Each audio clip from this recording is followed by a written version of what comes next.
Ah, ing'eni nitie gik ma riembo rate mar dola.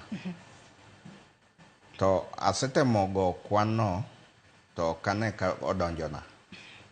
En kwan mane mok donji? Achiel kuom gik ma influence rate mar dola en inflation. To kapimo inflation marwa gi inflation mar US, ta equate gi dollar rate, to ayudo ka ok kwanno pok odonjona. Machielo en interest rate. Interest rate marwa ni ing'eno dhi malo kabisa. Kichake compare interest rate marwa to gi interest rate ma US to equate gi dollar rate, kanyo bende pok ayudo balance.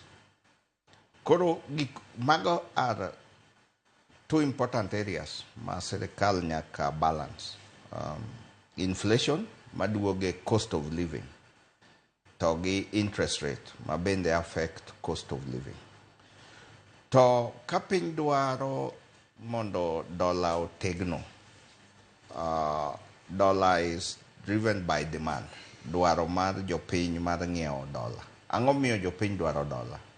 En ka bech gik moko oko yot maloyo pinywa ka, to watiyo gi dola mondo wang'iew gik ma okogo. Koro mano biro miyo bech dola dhi malo. Koro kidwa ni mondo dola o stabilize, to encourage local production.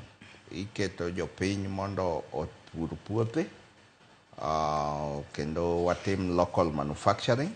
Koro ok wa depend on imports. To sani pod wa depend a lot on imports. Ji notemo kaka jo got gi notemo pidho avocado mondo gi export. To sani koro tax osechako baro gi ndasi. Koro ka ok wabi